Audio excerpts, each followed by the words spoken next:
Can everyone just check and see if they can smell toast for me? Can you smell toast? No. No, but I think I did leave the oven on. You're not having a stroke. That's fine. We can continue.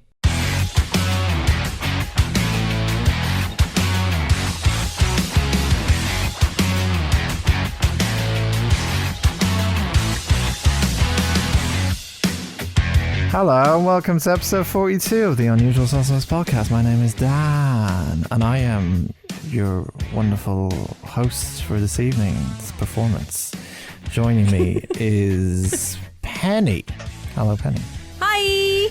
I'm a bit worried about performance. Yeah, it's some sort of performance. I don't know. It might be good like bad. And joining us from the 90s is Andy. Hello. Dial-up connection problems beforehand. We have had... Imagine paying 90 quid a month to have 500 meg download speed, and all you're getting is fucking 17 and an upload speed of 0.09 meg a second. Oh. Fuck you, Virgin. Other internet companies are available. Yeah, I wasn't going to actually say the actual company, but other broadband providers are available. Thanks, Penn. Jesus. Yeah, don't use Virgin. Consummate professional as always. Jesus. Imagine that. We've got so many followers. Virgin could lose loads of money if everybody boycotted them from us. I don't think they give a shit. Yeah. I'm trying to make us sound bigger than we are. Just us. No, because we've got all the followers. All the followers. Every follower. All of them. But they're not all on Virgin, are they? No. Oh, good point. Because otherwise none of them would be able to listen because they can't fucking connect for more than 30 seconds without dropping out. Having to fucking hotspot from my phone, that's how bad it is. God bless EE, that's all I'm saying. Maybe that's why we don't have all the followers, because everyone on Virgin can't hear us. Yeah, that's it. Use that excuse and see how far it gets you, that we don't have as many followers because half of them use Virgin or something. Thanks, PlusNet, keeping my internet good and alive. Other broadband providers are available. Thanks, BT. Fuck it. What a weird sponsorship intro that we've just had. We don't have a sponsor for any broadband provider yet, but it'd be weird if we did. It certainly won't be fucking Virgin. Anyway. Dan's like, keep all our options open. Shut up, guys. Yeah, I mean, the fucking Shudder have gone off. They definitely don't want to do it after the false claims that Shudder were an actual sponsorship. I don't think... I never claimed that. Take a mental note of this. I bet you if we get like an actual sponsorship, it's going to be something like Tesco's Bag for Life or something. Like, it's going to be something so boring. No, I want it to be MeUndies, like good No, everyone podcasts. does MeUndies. I want some free underwear. It'll be someone we know. Sponsored by Punktastic. Punktastic, who haven't got any fucking money, so that's not good, Yeah, is but it? it's just a name though, isn't it? Sponsored by Joe's Plumbing. Joe's Plumbing. It's good plumbing from Joe. Thank you very much. Anyway, guys, the Oscars are this week when this podcast comes out. This week on Sunday night. I hope you're all excited. Are you all excited for the Oscars? Sure. Yeah. Great. Anyway. I'm really fucking grumpy because of my internet, so good luck. This is going to be fun. The Oscars are this Sunday. We might be doing something on the socials. I don't know the details yet, but have a look and see. We might be doing something. Keep an eye out. There's some regulations when it comes to live streaming and stuff that we have to jump through some loopholes. So let's see how that goes. However, in order to prepare for the Oscars, I have made Dan's Oscar primer to get you all knowledgeable about the films. And Penny's hand is up already. What? No, I was so proud of you for coming up with a name that wasn't Shit. fucking 18 words long. All I could think of is Oscar Pistorius, and I feel like that's not a good thing. Oh, Currently serving in jail. Actually, no, I think he's in home arrest. Whatever, anyway. Yeah, I thought you were going to be like, here's Dan's Oscar picks that I liked from the good ones to the bad ones and the nomination winners by Dan. Out of 10. Yeah. We're going to get to the end of the year and be like, yeah, I didn't watch any films from 2021. Again. We'll be like, whatever. Again. But anyway, in preparation for that event, these are some of the films that came out. Most of them came out towards the end of 2020. Some have come out in 2021, actually, that I have watched. And they're all nominated for various different types of Oscars and stuff. Some of them a lot, some of them one, maybe two or whatever, but I'll explain as I go along.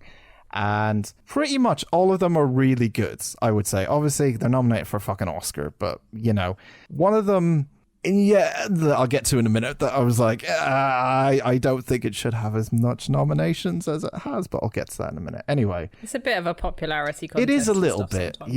yeah. Sometimes it happens every year. Sometimes people like say, "Oh, they shouldn't get 10 nominations. This film should get 10."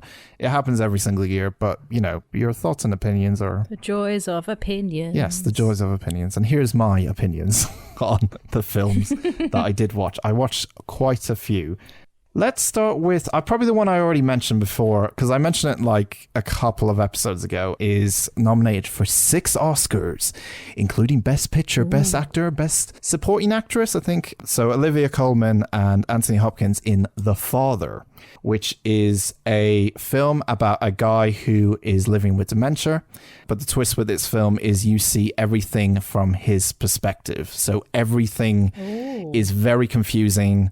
It doesn't seem to fit into place a lot of the times, and you're going to be as confused as he is in the film with everything visually and stuff like that. I don't know if I'm emotionally stable enough for that. It's really fucking tough to watch. Like, it is really fucking tough. I, being the press associate that I am, I've got my hands on my hips. Wish you could all see him raising his eyebrows right now. I'm very proud of your eyebrows. I got to see this film in October. It's not out in the UK yet. I think it's coming out in June, because I think they're trying to put it out in theaters. Not too sure. It got delayed because it was meant to come out last year. But the Savannah Film Festival was a digital festival this year, and I went to it because I really wanted to see some documentaries. It was all virtual. But one of the films on there was The Father, and I did see it, and it's really good. It's really fucking depressing, though. It deserves the 6 nominations. Anthony Hopkins is fucking amazing. Olivia Colman, I hope she wins. I think this is her second time she could win an Oscar, right? Yeah, she's won one already. Last year Was that for the favourite? No. Is it? Yes. I believe so. That wasn't the TV show, was it? But yeah, the favourite was about the Queen and her girlfriend or something. Yeah, she won for that. That was last year, right? I'm getting the years mixed up, or the year before. I can't really remember. Couple of years ago. But she's nominated and she's nominated. Time is meaningless. But yeah, it's a strong one. Let's put it that way. It is very, very emotional, very, very kind of heartbreaking and stuff, but definitely one that people will be talking about when it comes out here in June, I would say. The other one, which is nominated for 1 Oscar for Best Animation, which I watched on the weekend, is Wolfwalkers. This is a Irish film. Yay, heritage. It is a... What, wolves? or wolves.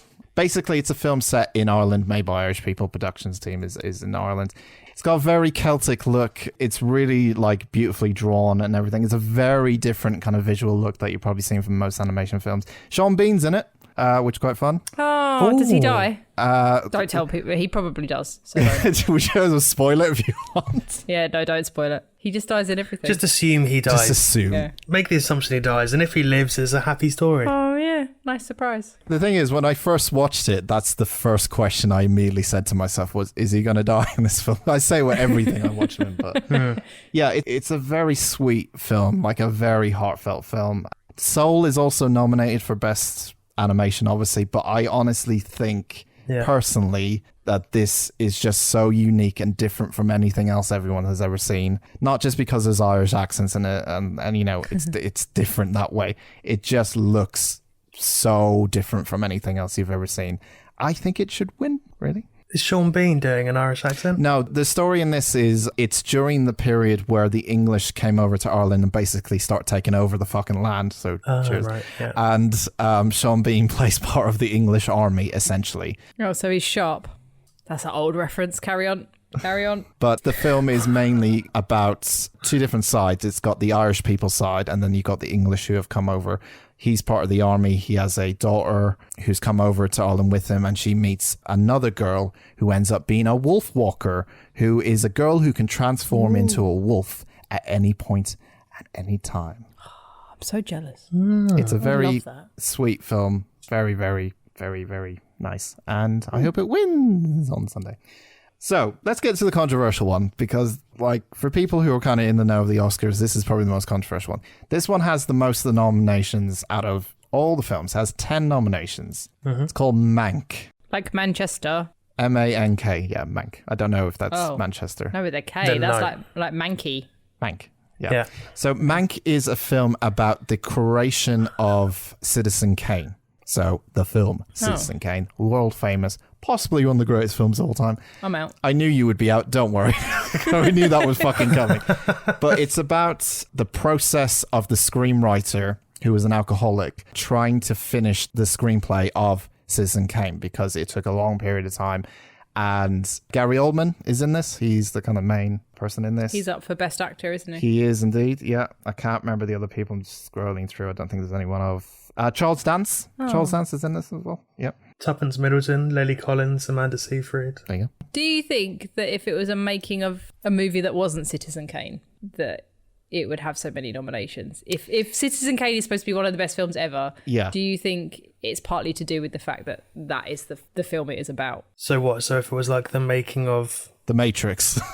I didn't want to put an example because I would have said something stupid like Eurotrip. But do you know what I mean? like, what else is a classically good film that people like that I don't know? The reason I think it's been nominated for so much is, so to give a little introduction to it, the way the film is filmed is entirely in black and white. Even though it's using 4K cameras, it's clear, you know, a kind of crystal clear picture, but it is filmed entirely in black and white. So as well as that, they actually did some old school techniques while making this film. So they actually got the film strips and put cigarette butts in it and scratches. Oh, nice. So while you're watching the film, you'll actually get that kind of old... They didn't do it digitally. They did it old school, apparently. So they actually got some cigarettes and just fucking put it everywhere. Nice. So it makes you feel like you are watching something from the 1940s, essentially. The problem with the film is it's 2 hours 15 and it's slow and it's very, very conversational.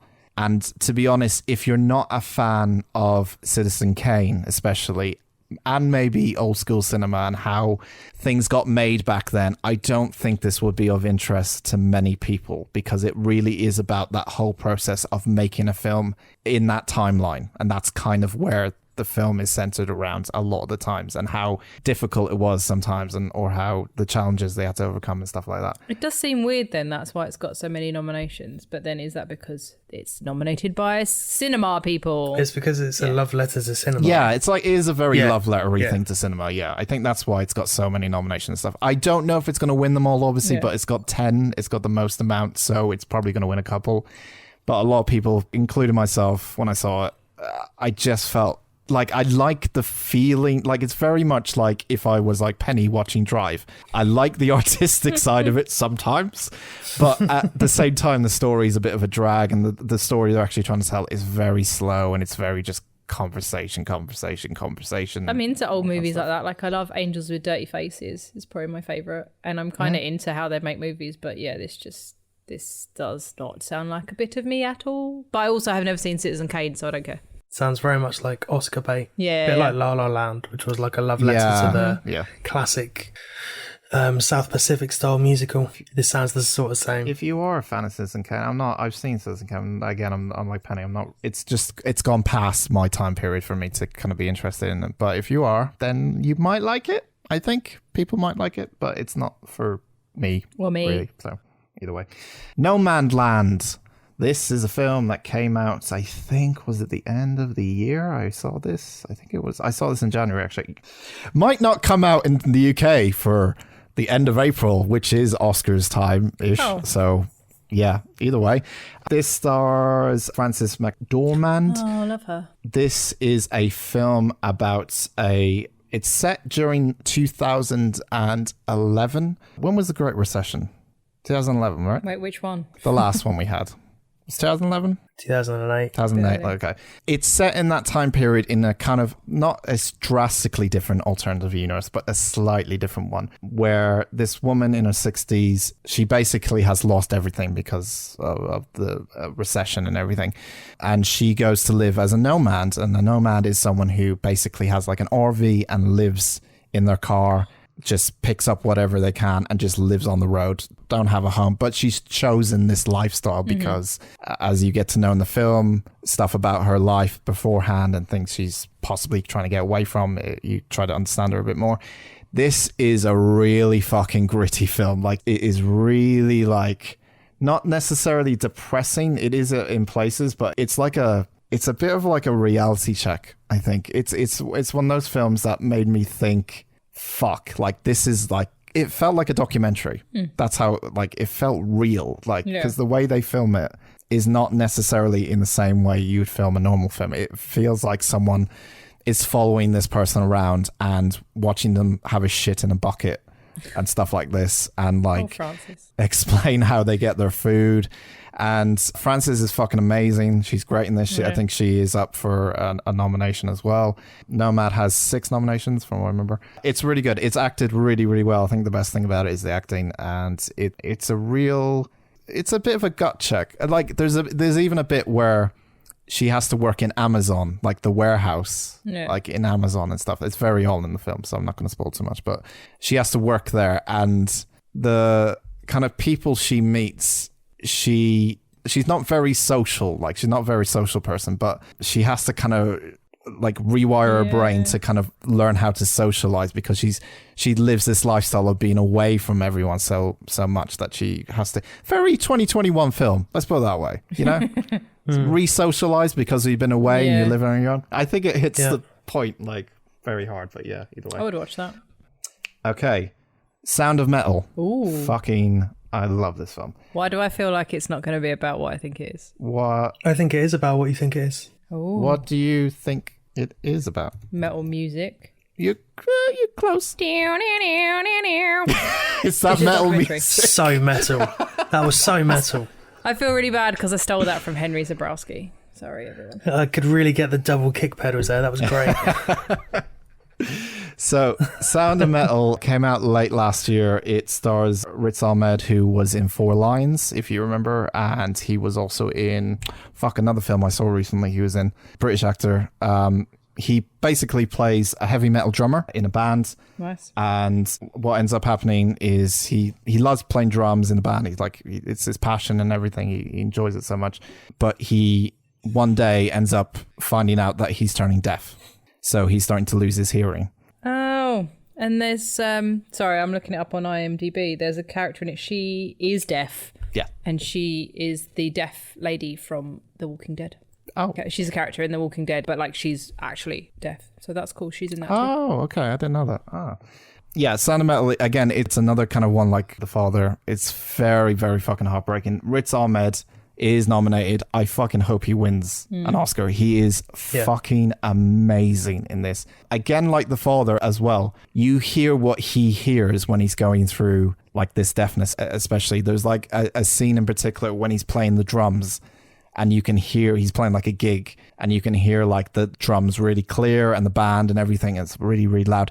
And then it just slowly dawns on him that he's moving his hands and everything, but then the drums just slowly fade away, and all you can hear is like a very distorted, almost like it was playing like in the next room kind of drums and stuff. Yeah. It's very fucking heartbreaking. It's just a lot of him coming to terms with what he has to deal with now. This is his life. Trying to live within the deaf community as well, like trying to help out other people that he never met before, but because now he's deaf, he's joined the deaf community. It is a quiet film, especially the second half when things kind of makes sense, kick into gear, especially. But it's really fucking powerful film, and I honestly thought it was my film of the year so far. Ooh. But before we move on, this is on my list to watch, partly because it's kind of my vibe. Yeah, you two will love it. Yeah, definitely. Because I'm so metal, apparently. But also, he learnt to play the drums himself, which is cool, really impressive. Like, and he is decent. Yeah, he's fucking phenomenal. From the clips I've seen, he's like, he's really good, really fucking good. This is also gonna sound really flippant, and I don't mean it to, but fucking wear earplugs to gigs, kids. Yes. Like, I know this might not be the reason he's going deaf, but like, get fucking earplugs. Fairly sure we all suffer with tinnitus because of it. Oh yeah, I've now got, because I work at gigs all the time, I've got custom molded earplugs because I have to. And don't be like, it's not cool to wear earplugs. Fucking wear earplugs. It's cooler to hear music. Your public service announcement by Penny. Thank you. Such an old lady. Auntie Pen says, wear your fucking earplugs. I'm waggling my finger right now and you can't see, but wear earplugs. Auntie Pen says, wear earplugs to shows. Auntie Pen says, look both ways before crossing. Auntie Pen says, don't take sweets from strangers. I've gone way too far with this. Continue. I'm agreeing with all of those. Yeah. Exactly. Auntie Pen says, "Don't be a sarcastic bastard." This is also nominated for 6 nominees as well as that. So I honestly thought Sound of Metal was like the top film of the year so far for me, but there's 2 other films that beat it for me. The other one is also nominated for 6 nominations, and it is an A24 film. Now, if anyone knows the A24 films, Andy's nodding his head. Nope. So, before I went into this, it's called Minari, sorry. Hello everyone. Quick note from your friendly neighbourhood editor that the film Dan is actually talking about is called Minari. So if you wanted to check that out, Google that instead, because he got it wrong. Sorry everyone. Before I went into this, I knew it was A24, and going on my previous A24 experiences, they have been weird, and more weird, and weirder than weird films that I've I think even Mother was like A24 as well, I think. I can't remember exactly, but I have no idea what you're talking about. The studio, they're like a production company that they famously, I think especially in the last year or so, they've not gone down the strange route. But I remember very early on, especially with Killing of a Sacred Deer and stuff like that, that stuff was just weird and fucking messed up and strange. But they've also did The Lighthouse, Midsummer, Hereditary, Hereditary, Uncut Gems, mid-90s, Moonlight, A Ghost Story. Loads. Oh, see, now there's 2 of those that are on my list, and 2 of them that I hated with a passion. So 50-50.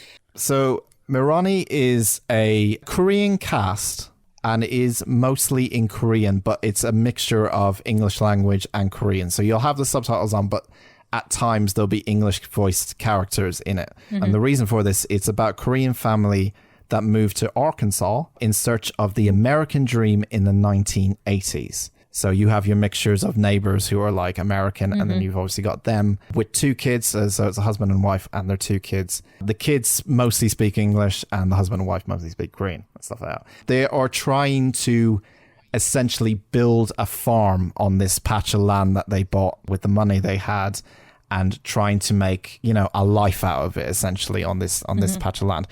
It's really it's very heartwarming, and it's very kind of like a family film, I would say. Although it is, again, it's a bit of a reality check, because it sets up a lot of things like, oh, we're going to do this, that, and that. And obviously some of it doesn't go to plan. And trying to have this American dream, especially the father, he really wants to have a fucking farm. He's dreamed of it as a boy living in Korea, to go to America and all this kind of stuff. But the interesting side of it is there's 2 sides of the coin to the whole entire story. It's where the father is very passionate about this, while from the kind of wife's side, she's very I miss Korea. I miss the old, I miss our home. I miss our friends. I miss our family and all this kind of stuff. And it's very much 2 sides of the coin. You also see from the kids' perspective, how they're seeing the conflict between the mum and dad, and how they are fighting with each other because they don't know, one wants something and the other one wants another thing. It's heartwarming, but at the same time it's very realistic in terms of you can't always get what you want, but if you try sometimes you get what you need.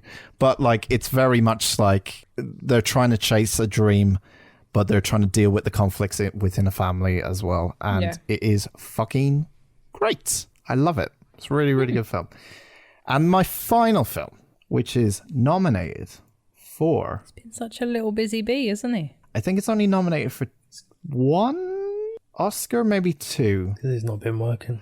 Shut the fuck up. I'm working hard for this podcast, as you can tell. This is my film of the year, guys, so far. I didn't expect it to be. Host 2. It's Host 2. Came out the same time as it did last year. Yeah, anyway. I didn't expect this to be... That's all. I kind of just sat down to watch it because I heard good things about it. I didn't expect it to be honestly, truly fucking fantastic. Promising Young Woman is my film of the year so far. This came out very late in 2020. It stars Carey Mulligan, Bo Burnham. There's another famous person in here. The guy who plays Octopus in Spider-Man. Octavius. Alfred Molina. Is that his name? Well, he plays Doc Ock, yeah. There's also Christopher Mintz from Superbad in this as well. Yeah, there's a bunch of people in it. Sorry, can you say his name again? Christopher Mintz, please. Christopher Mintz, Plaz. All right, thank you. Cheers for that. No, it's now Christopher Mintz forever. Sorry, Christopher. Big fan. So Promising Young Woman, I guess most people have probably heard of this film, but it's about a woman who, through some tragic events in the past that we won't spoil, goes around at the start of this film especially, pretending to be drunk in clubs and bars and stuff like that. And mainly to get the attention of men who may want to pick up someone quite easily because they see them as drunk or not sober and stuff like that. She's a bit of like a headhunter. She purposely acts like she's drunk. And then at the right time, just before she gets into bed or something, she'll go, "Surprise, motherfucker." Like that.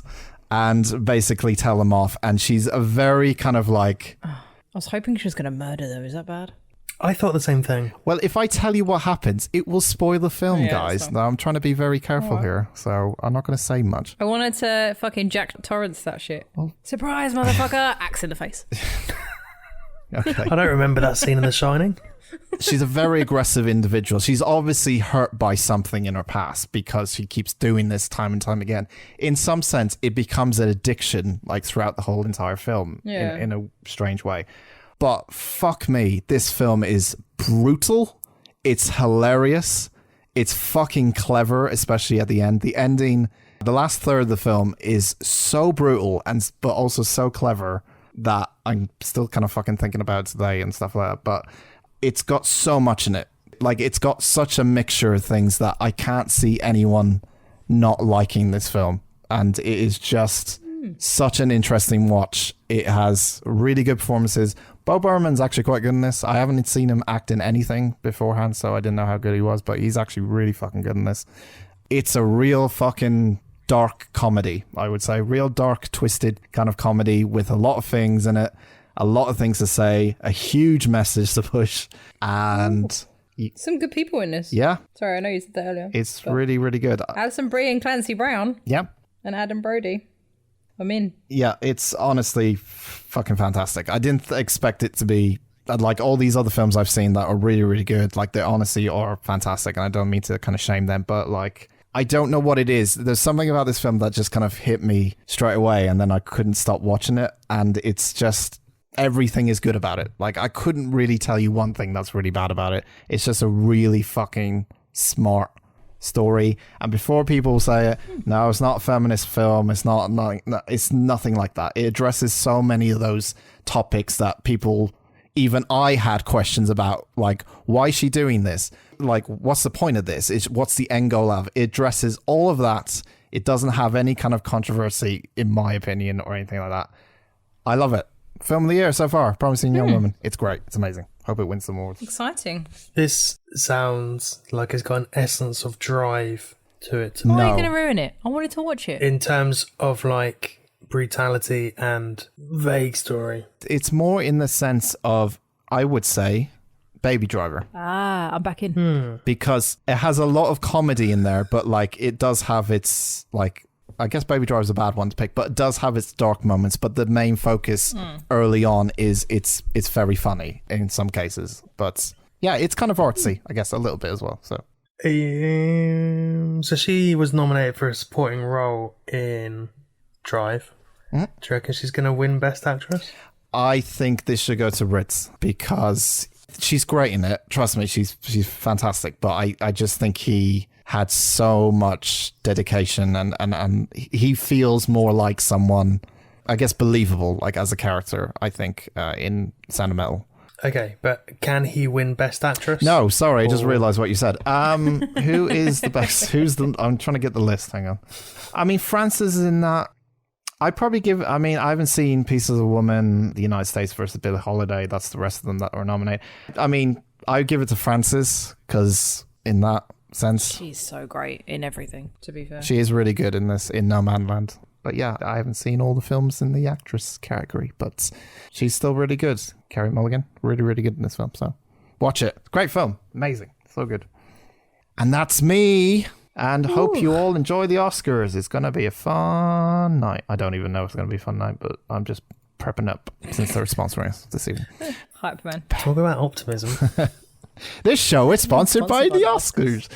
Pen, what's happened to you? What's happened this week? Here we go. So this week, I apparently had reached my limit of stupid horror movies. No. And wanted to watch something else. What? Holy fuck. It's been a week. I wanted to watch like a nice comfort movie, but the 2 comfort movies I usually pick are in the hat.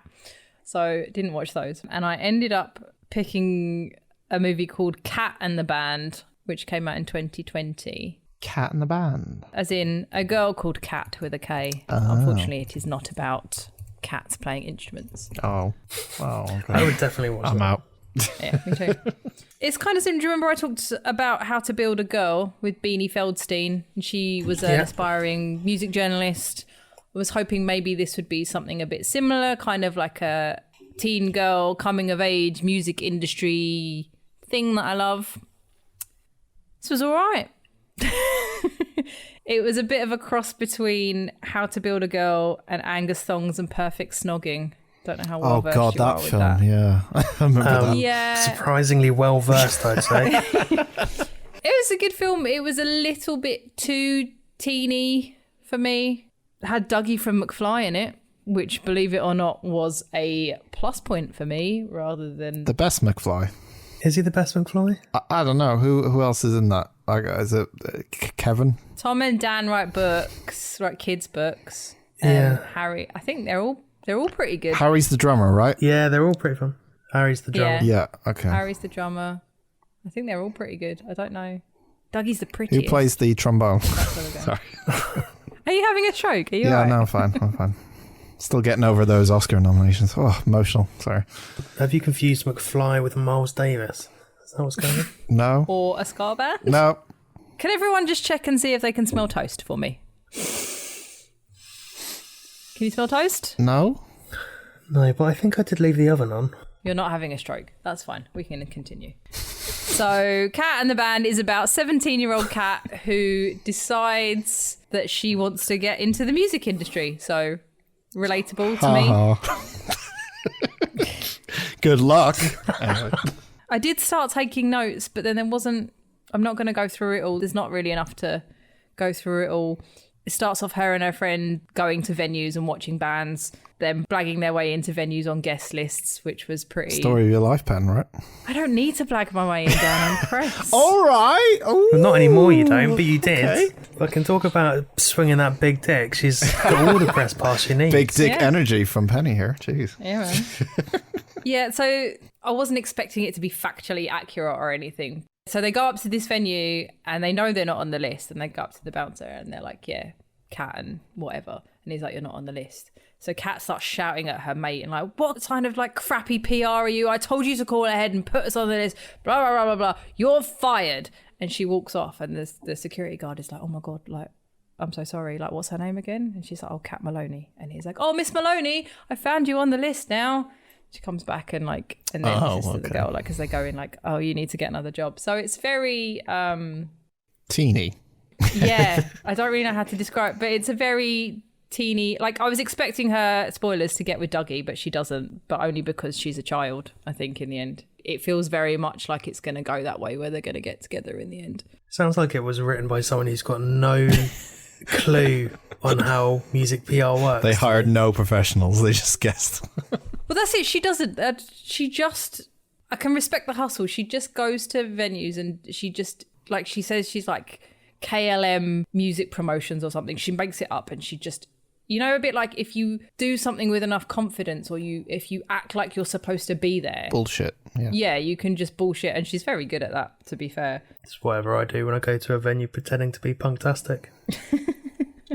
Well, hopefully you're on the list when we do it, but I never am. I have to buy my own fucking tickets. Piss take, innit? you don't have to. Preview for the next episode Fucking hell. of Fantastic Podcast. Not a sponsor. Well, the only really, well, there's a couple of realistic bits, but when she goes to the bar and orders 2 drinks and he's like, that's £13.50. She's like, oh, she goes, I'm with the band. I'm with Dollar Days. That's the name of Dougie's band. And he's like, all right then. She's like, yeah, put it on their tab and they'll pay it. Dollar days. So he just gives her the drinks. I'm like, that's not going to happen. Then Dougie comes over and catches her, like, stealing his drinks, basically. Are they American band, by the way? No. I guess they're English. Yeah, Dougie's English. Dollar days. Yeah, I don't. That's like Son of a Dork turning up and saying, like, yeah, we're an English band. But that doesn't sound like an English band, but they sound American. No, they were English, though. Yeah, I know. Son of a Dork, though, sounds so fucking American. Whatever. Sorry, McFly. Or whatever band. Busted. Whatever. The other one. The copied one. I don't know. We're going to go down so many rabbit holes here, aren't we? So yeah, it's basically the story of Kat. She bullshits her way enough to convince Dougie and his band that she should manage them. Right. How?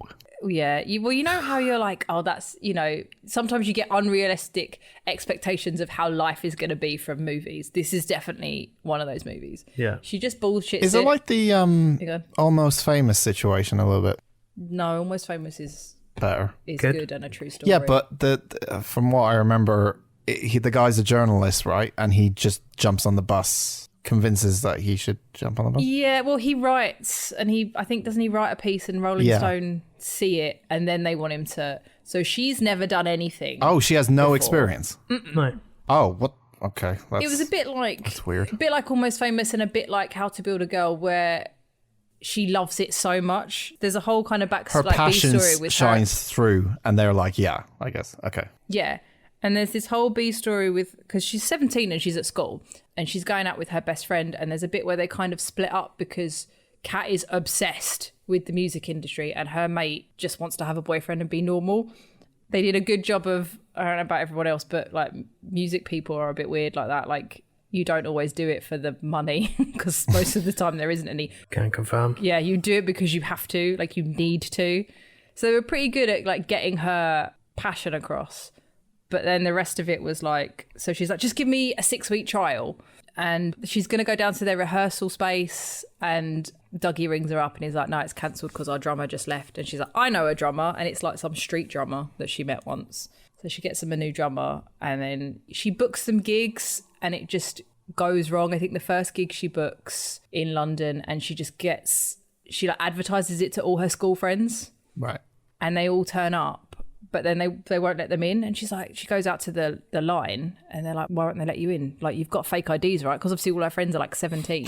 And they're like, yeah, but all our fake IDs say we're 18. This is an over 21 venue. Oh, fuck's sake. And they get sent away. Over 21 venues in London? Over 21 venue? What kind of fucking... Yeah.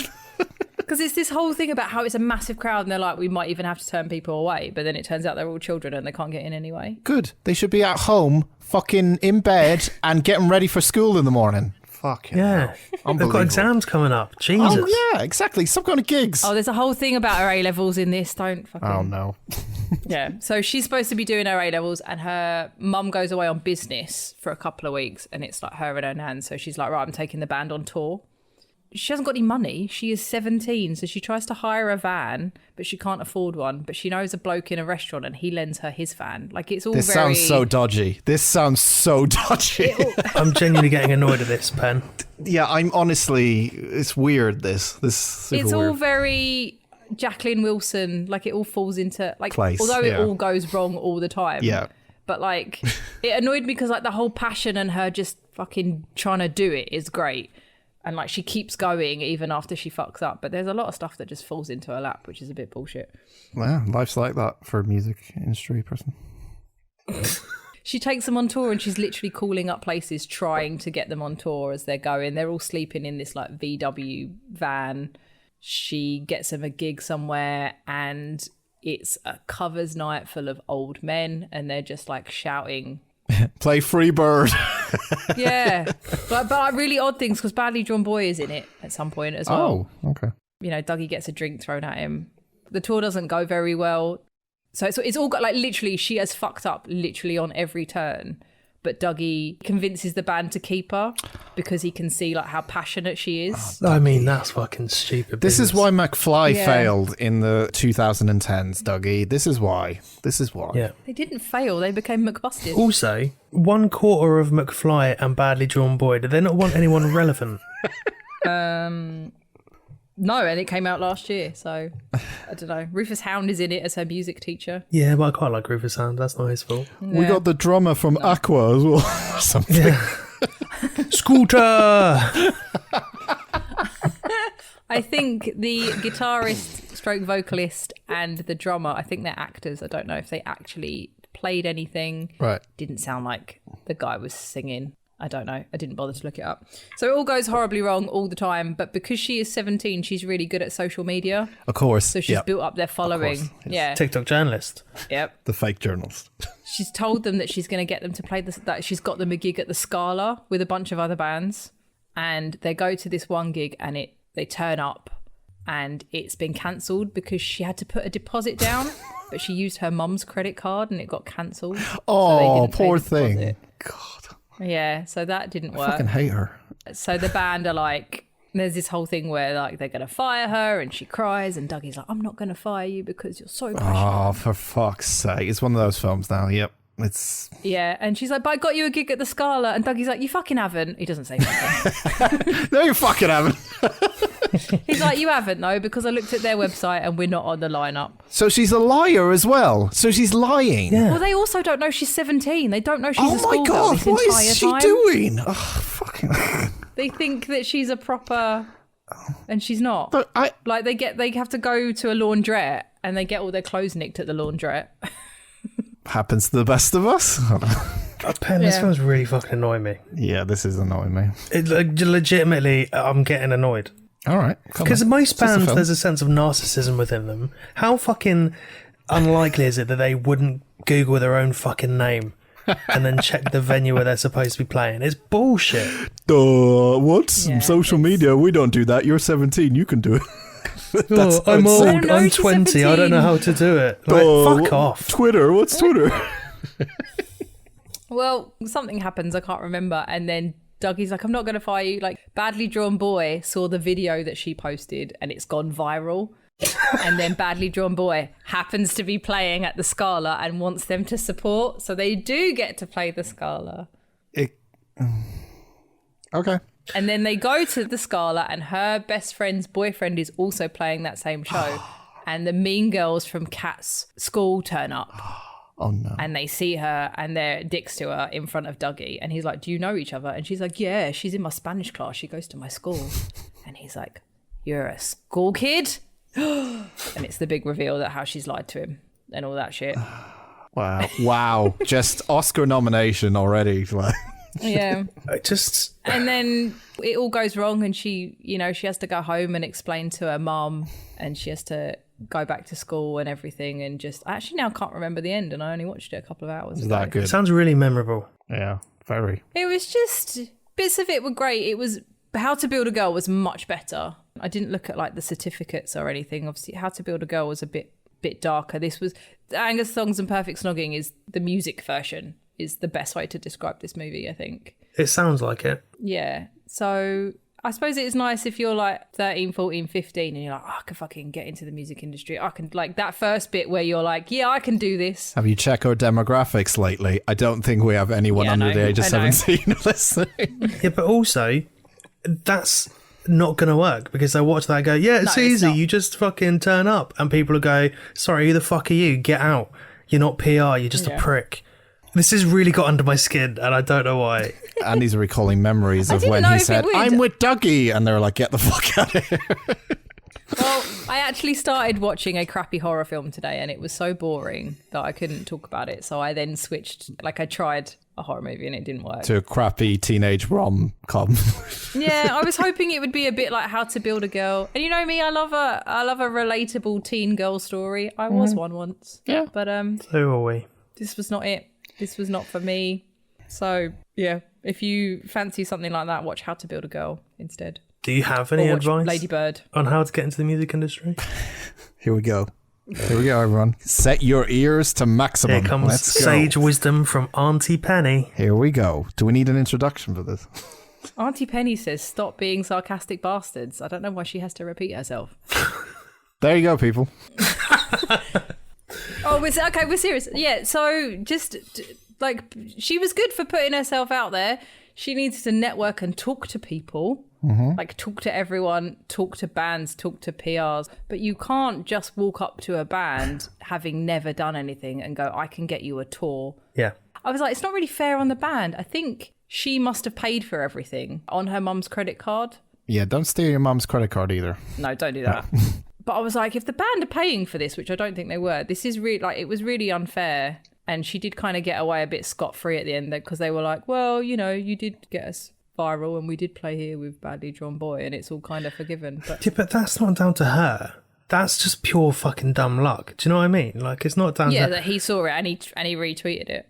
Yeah. And as someone who works in the music industry, you know how many layers there are, to everything. It's not a case of just turn up and bullshit your way through it. Like, No. there are many more complexities. And I think the best thing you can do if you want to do that is to network and to start doing something specific, like you did photography and I did writing, and then build up a portfolio. And from there, you can do that. Yeah. This is turning into like fucking Fantastic. life lessons with Auntie Penny. The thing is, I'm genuinely so annoyed. I'm about to fucking go off on a full rant about it, and I'm holding it in. This film had an effect on you, and you didn't even see it. That's how powerful it is. I'm glad. Yeah. I think it's because I quite like Angus thongs. That's strange. Great film. Great film. I watched an average film today. Sorry, everyone. Expect more nonsense in the coming weeks. On occasion, this is kind of better than the average stuff we get from you, so I actually appreciate it. So thank you very much. Don't watch this. Watch Carousel. I stand by it. No. Kat Malone, Jane Berriman, Power Chords Music Management, we're on the list. Not on the list. You're incompetent. You call yourself a PA and you can't even remember to phone and get my name on the list? What? You heard me, you skinny-legged, goggle-eyed, burger-brain reject. You're fired. Harsh. Don't even bother coming into work tomorrow. What's his name? Kat Malone. Miss Malone? Found your name. Kat Malone +1. My mistake. You need to find a new job. I know. Andy, what happened Well- with you? I can't believe I'm going to say this, but I think this film might have been better than the shite Penn was watching. And this film has got Nicolas Cage in it. That never happened. What? Oh. I nearly watched a Nicolas Cage film today. Oh, which one did you nearly watch? I nearly watched Mandy today. Did you? Well, that is a coincidence because I did not watch that. About to spoil it for you. Yeah. So I watched the 2011 film Drive Angry. Oh. With Nicolas Cage, Is William. that not the title of your biography? Yeah, but it's one of those sort of ones that's dry wipe, so you can just change the first word, so it's whatever you want. You know, blank angry, drive angry, eat angry, wank angry, whatever. Wank angry. Piss angry. You've had an angry piss? There's nothing worse than an angry piss. I don't know if I have. I should add, I'm just drinking Vimto and not anything alcoholic, just to confirm. It's all those E numbers. 2000 Dan's drinking Gamer Juice. 2011's Drive Angry, starring Nick Cage, William Fichtner, Amber Heard, amongst other people. Creepy William Fichtner. I love him. I liked him in Go. I like him in most things I've seen him in. Don't know what it is. Maybe it's because he's got a good butt, now that we've seen that. All right, Angus thongs. Jesus. Jesus Christ. So this film opens with three dudes bombing about in a pickup truck in a place called Laughter, Colorado. Laughter. Laughter, I do love to laugh. Colorado. Dan, you should live there. I know. And it's being chased by Nicolas Cage in a maroon Dodge Charger. Very lovely. Ooh. There's a lot of lovely little cars in this. Not that anyone cares. I didn't really. But Nicolas Cage then decides to shoot out one of the tyres of the pickup truck, forcing it to crash into him and flipping over. He then gets out of the car, shoots one guy in the hand, so his hand explodes, shoots another guy in the leg, and then shoots the third guy in the face. Oh. Then takes the cash out of their wallets. You want to be like, which one would you rather? I mean, obviously you don't want to be the guy that got shot in the face. Would you rather get shot in the hand or shot in the leg? Leg? Because if you said his hand explodes, like it's gone, right? They're shot with shotguns, yeah, so like the hand explodes. Oh, fuck that. Yeah. No, Oh, yeah. And Is his leg still the attached? Because then I pick leg is still attached, but it's not looking that good. for him, for our character. Spoiler alert, the guy who got shot in the hand also gets shot in the face about 2 minutes later. Oh. But he picks their pockets and then he says he's looking for a girl and off he fucks. He shoots the other 3. No, he shoots the other one. The remaining one who's still alive. Is that the way to go about it? What's wrong with Tinder if he's looking for a girl? I think he's looking for a very specific girl. Particular set of skills. So we're about 5 minutes in, and at this point I remembered that this was a 3D film, partly because I remember it, and partly because there is a lot of like things flying to the screen for no reason. That's how you know. And you didn't get to watch it in 3D. That's sad. I didn't get to watch it in 3D, no. I've just realised I put Nick Cake in my notes. So Nicolas Cage is... Oh no, we then cut to a diner and there's 2 waitresses. One of them is played by Amber Heard, and Nick Cage is at a table. You can't say that. You know how I am with food names. You can't keep saying that. Though. Well, just wait till I say Amber Heard. Shut the fuck up. Work, is I it? can't.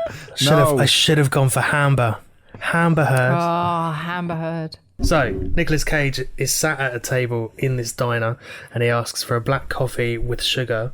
And the waitress tells him that it's a full moon and that she gets randy during a full moon. What? What? He then asks about another muscle car outside and she says it's the other waitresses, but if you're after a ride, and then throws herself on top of him. So like a horny werewolf, but not a werewolf? And we're in 10 minutes in, right? Oh, we're 10 minutes in, yeah. So Amber Heard walks off. She's the waitress. She's the other waitress. She walks out because her boss is a bit touchy-feely. She gets in the Charger that Nick Cage was looking at. And I'm not going to be able to keep this up the whole way through. I'm struggling already. And she breaks down just after leaving. He offers to help her and he spends, and I counted, 2.5 seconds fixing her car. And then it's ready to go again, which makes me think it wasn't fucked in the first place. Yeah, I was going to say, if she took his car and then he offers to fix it when it, inverted commas, break down. Would you like to see the full 30 minutes of him fixing a car in the film? Are you disappointed by that? Well, yeah. You would like to see, so when people go to the toilet in films, you want to see the full, go to the toilet, the flush, the wipe.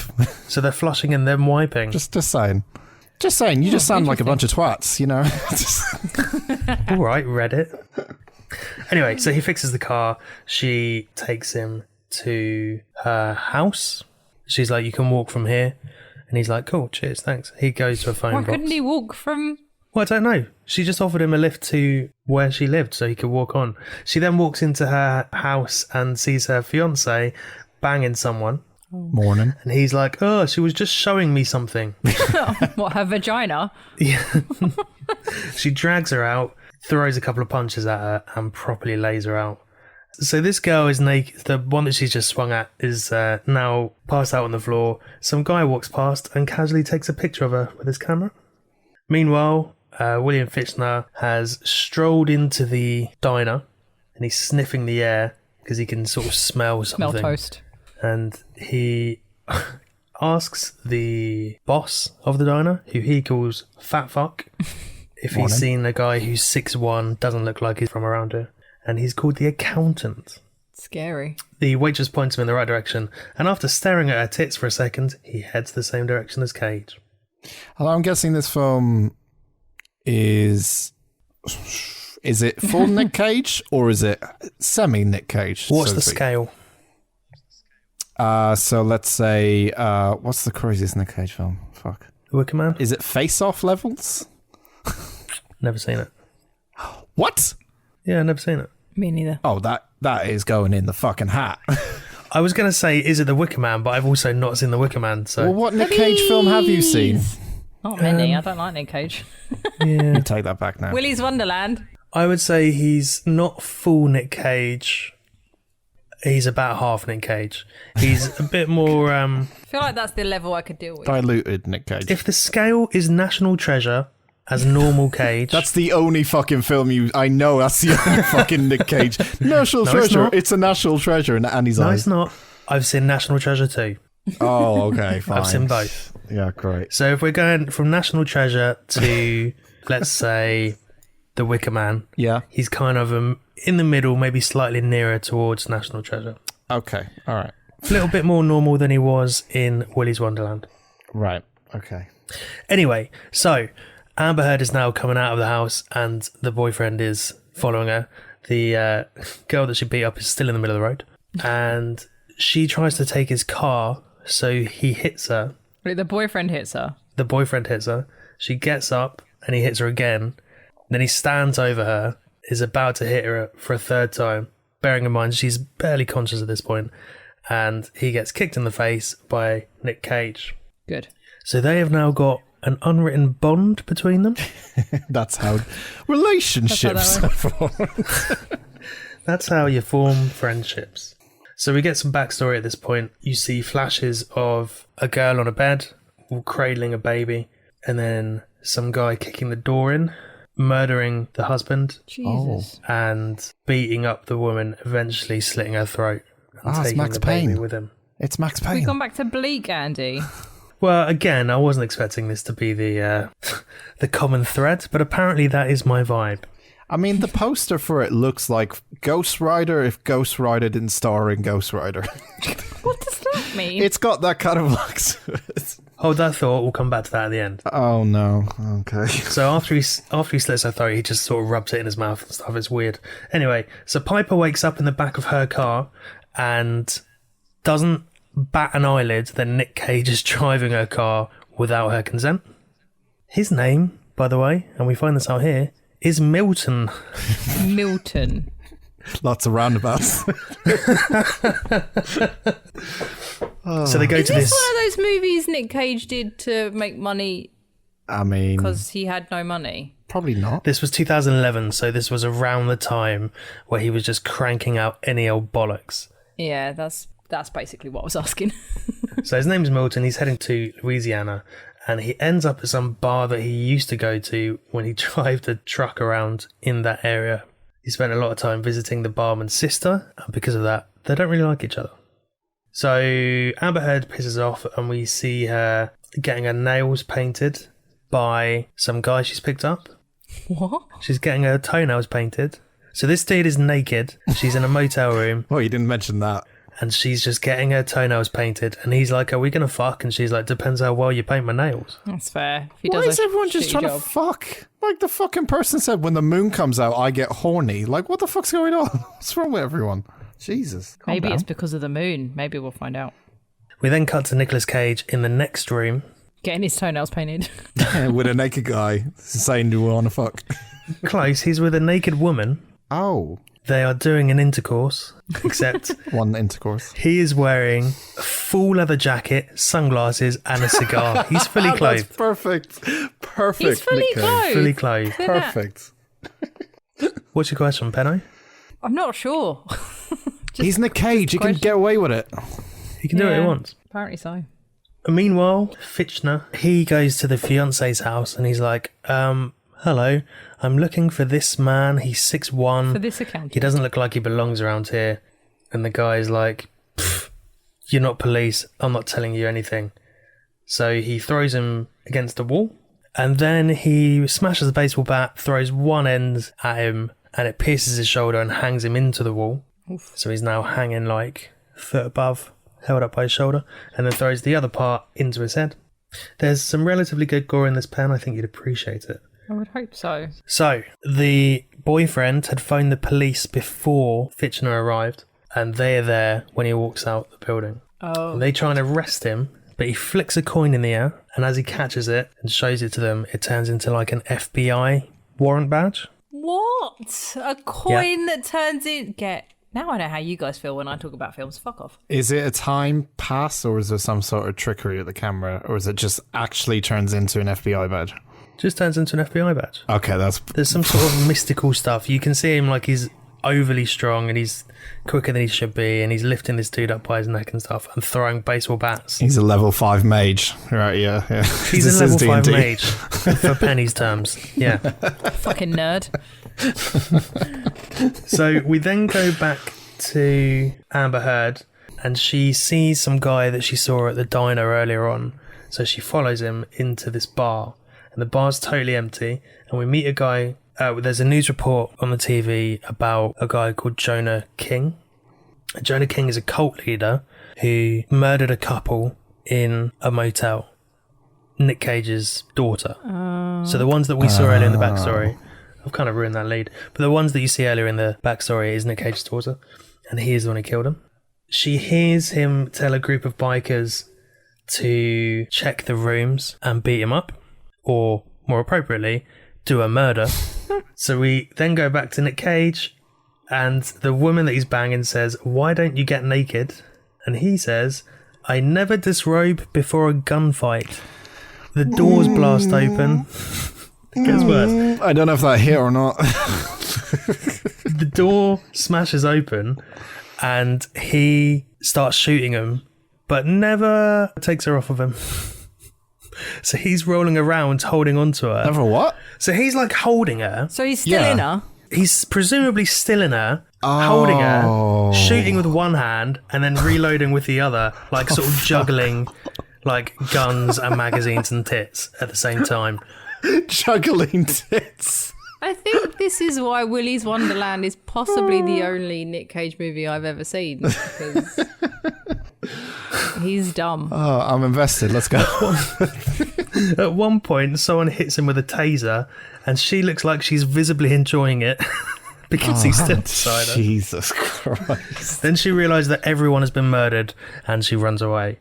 He kills everyone. Then she realises Then she everyone's been runs murdered. away. Yeah, she's obviously got through that post-coital bliss, and she fucks off. This is very Crank vibes.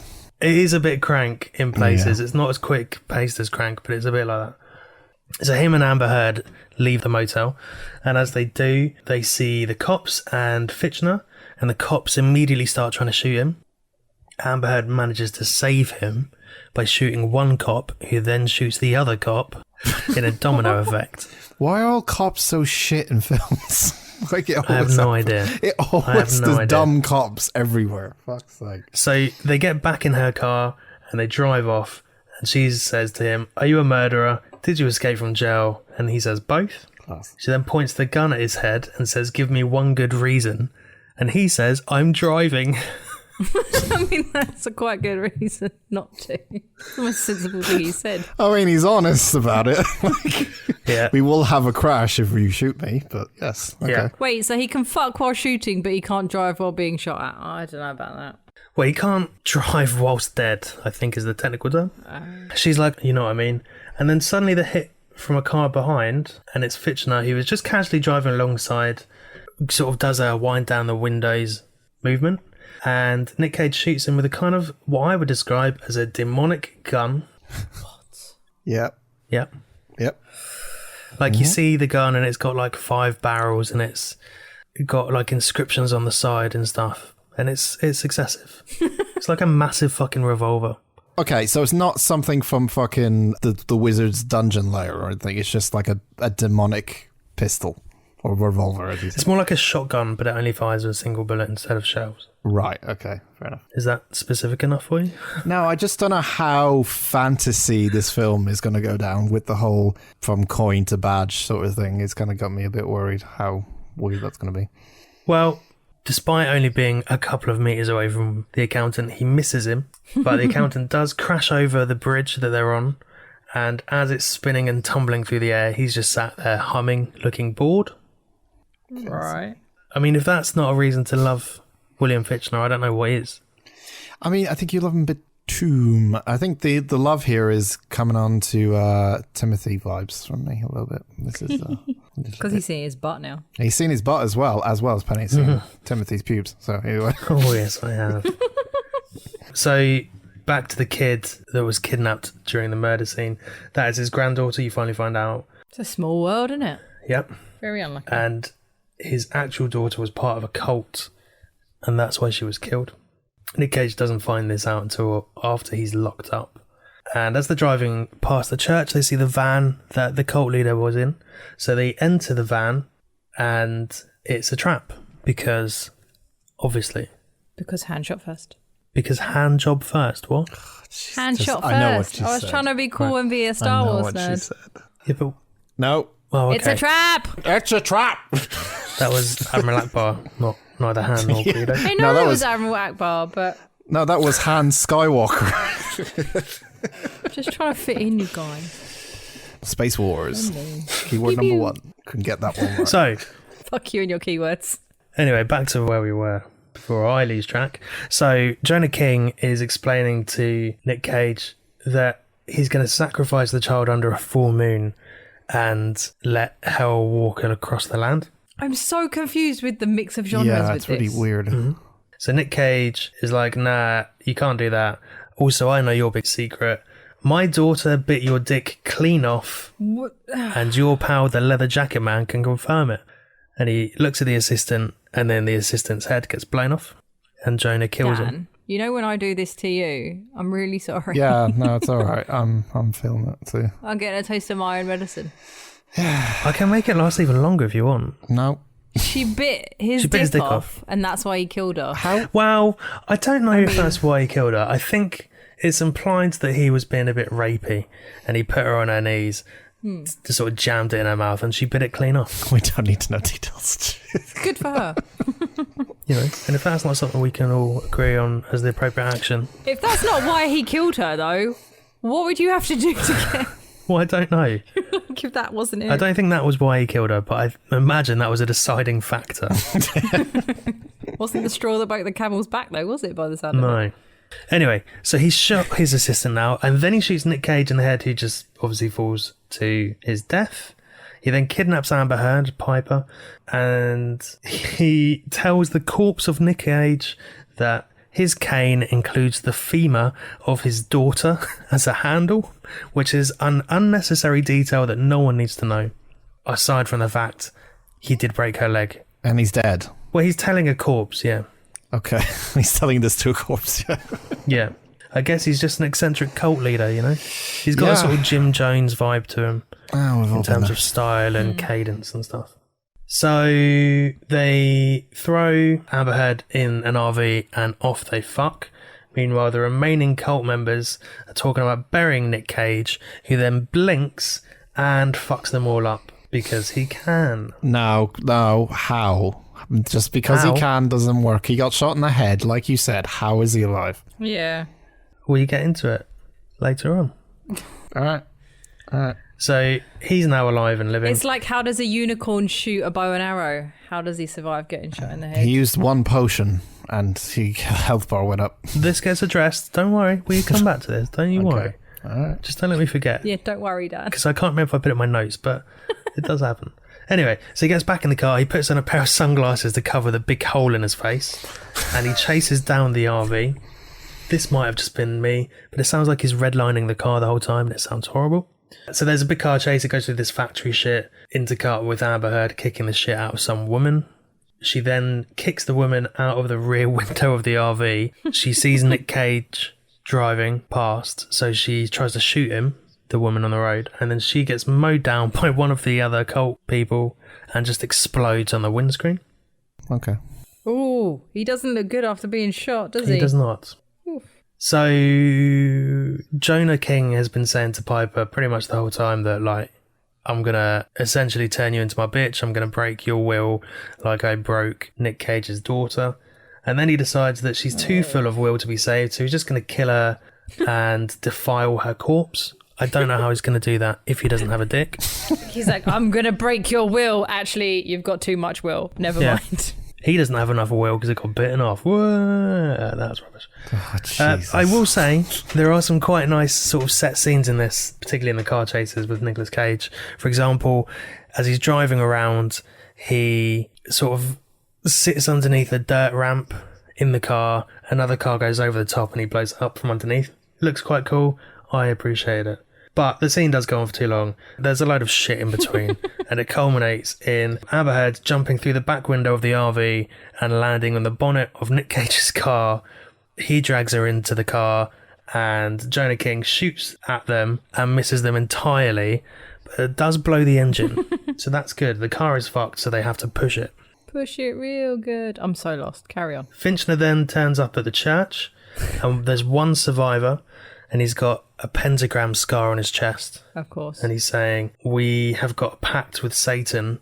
He will help us in the afterlife. I knew this was coming. Here we go. This is the Ghost Rider bits. Finchner says, funny you mentioned that, because he's never mentioned it to me. What, Satan? Yeah. Okay. So he knows the underworld, and Nicolas Cage has returned from the underworld. So Wait, is Nicolas Cage Satan? he's demon, right? No, he's not Satan. He's dead, and he's come back from the underworld to save this child. Right. And is William Fichtner trying to get him back into the underworld? Correct, yeah. He's a demon. Police. He's called the Accountant. I assume it's because he smashed it. A, has a cool coin, and B, keeps stock of people there. I don't know. He does a stock check every Friday.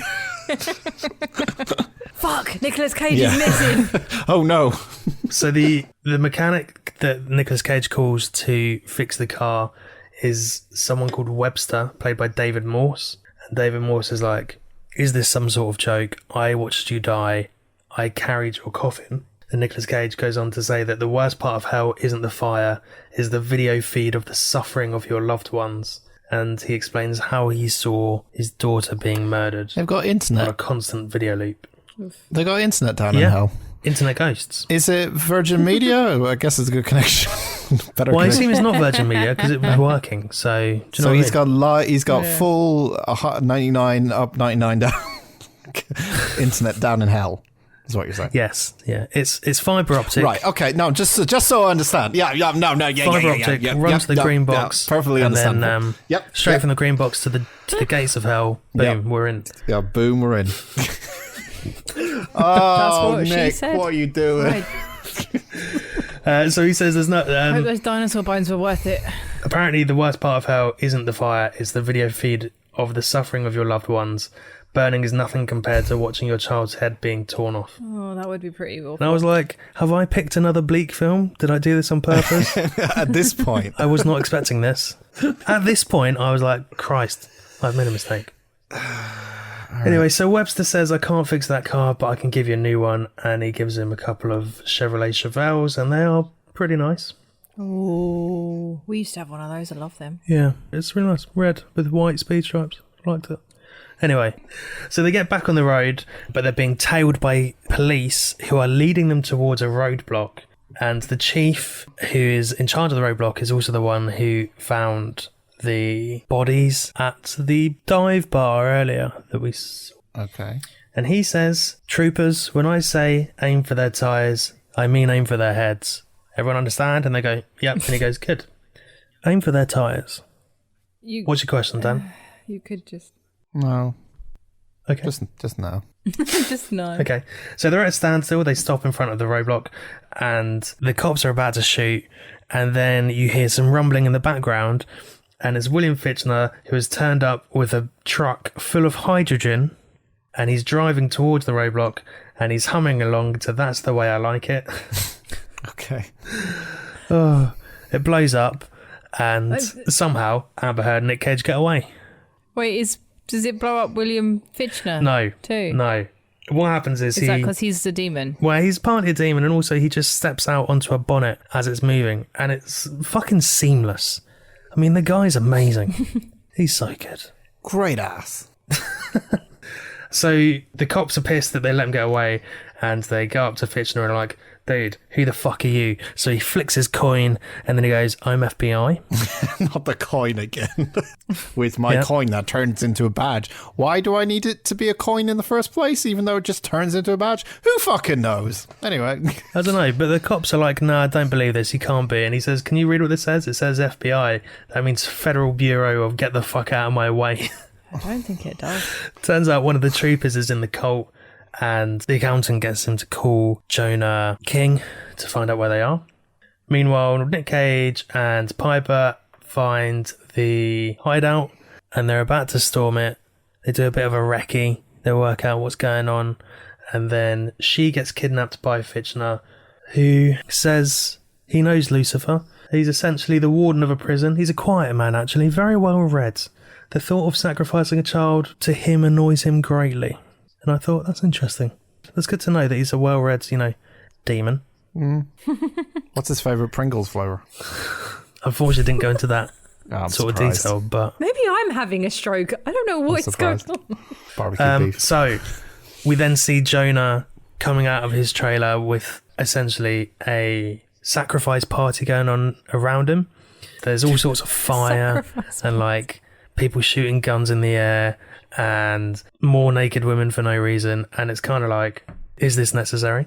And then, just as he's about to plunge the knife into the kids, Nicolas Cage comes driving in the car off what I can only assume is a ramp and lands in their complex and then just starts driving people down. He just starts running pricks over. Could say he was driving angry. I mean, he was driving angry. He was very angry. Yeah. I forgot the film was called Drive Angry for a minute because, like, the whole thing I was thinking about was it's got to be about cars, right?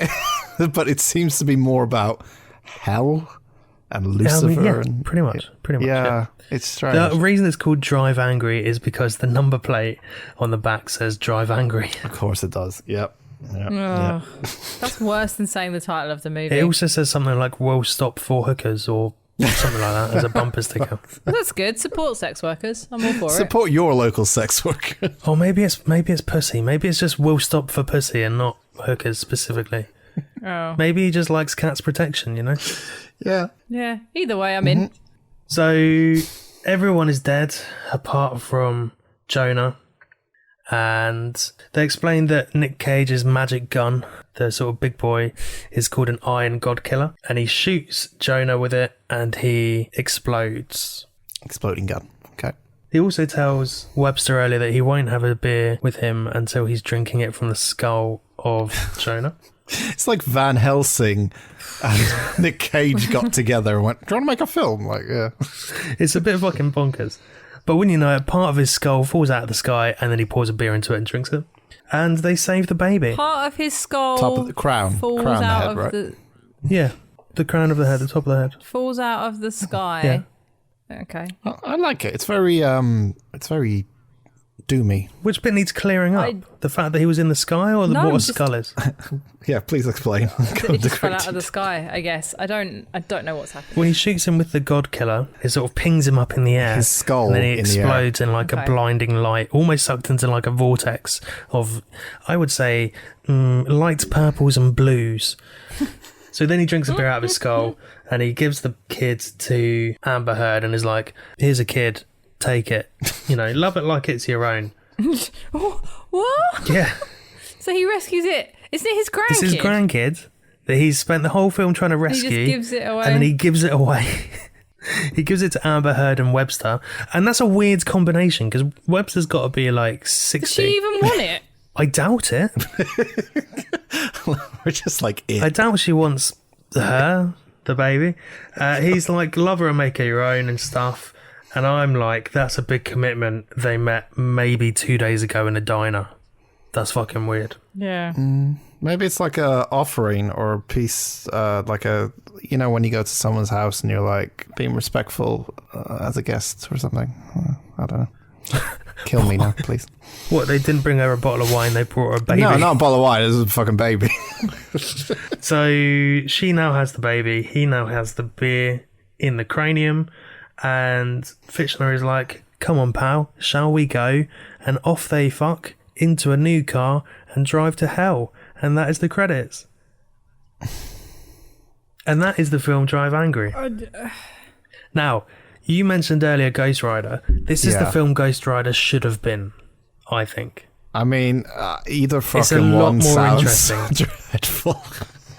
Yeah, but Ghost Rider's fucking wank. I know it's like they have to do certain things because it's based off the comics, but this is much more interesting. Yeah, but it's entirely... Despite the fact I've described it in a weird fucking way, I would genuinely recommend it because it's quite fun. Well, it sounds like just a demonic crank type of film. I'm surprised you could suspend your disbelief. I'm not the one who has issues with suspending disbelief. It's Dan. Is it? I mean, apart from the music industry stuff. No comment. But yeah, I would recommend this. Wow. Okay. Drive Angry. It's a strong recommend. I would say it's Oscar worthy. Get fucked, mate. Shut up. Cool. Well, that was, what was it, 2011? I don't... 2011's Drive Angry, yeah. 2011 Drive Angry. It's good. It's good. If you're into like a kind of weird fucking Nick Cage film where he's a little bit batshit, but he's not... That's most the Nick weirdest Cage films, person in it.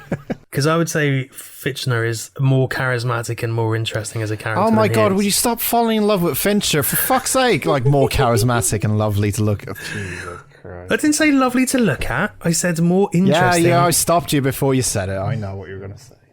It's true, though. Andy loves... I don't know what just happened. Great. Well, thank you very much, Andy. I'm sure the Nick Cage fans and all of us will be ecstatic to jump into hell and Drive Angry with Drive Angry from 2011. It's so smooth. Scorcher today, huh? Help me. Christ on a cracker. My apologies. What's that supposed to mean? It's a symbol of our pact with Lord Satan. Pact, huh? Ooh. Funny, he's never mentioned you. Thanks for listening. That has been an episode. It was a weird one, wasn't it? That was a bit strange. We went from Oscars to girls who try to get into bands and then demonic Nick Cage. What an episode. What a day. And an accountant. I feel like I've been consistently grumpy the whole way through, though, so that's good. That's fine. That's good. I do feel like that rage has made me feel slightly shit-faced because I'm feeling a bit weird. Yeah, I can tell. If you haven't watched already, After Dark is on now. You can check it out. You haven't seen episode 13. It's out now. It's probably good. Penny, what's our socials? You can find us on Instagram and Facebook at Unusual Suspects Pod and on Twitter at Unusual Podspect. I'm at Penny_photopip. At Dan Talks Law. At Joyce21. Film out of the hat next week is 40 Days and 40 Nights. Christ. I watched it early. And? Do you know the scene that Pen and I were referring to? Oh, yeah. No, Yeah. I couldn't remember what it was, but when I watched it early, I was like, now I've got to talk about this in a few weeks. And now it's got to sit with you for 2 weeks. Yeah, it does not. It's not aged well. Definitely not. Even more, before Redditors get on us, even more so than your trip, I would say. But yeah, it's interesting watch and lots to talk about, especially, I would say. I'm excited for Josh Hartnett's 90s hair, though. It is very 90s, yeah, very. So we're back next week for 43. We love you all. This is sponsored by Virgin Media, and I hope you enjoy the podcast. Have a lovely day! Sorry, that was a weird one. Bye! I apologise for nothing.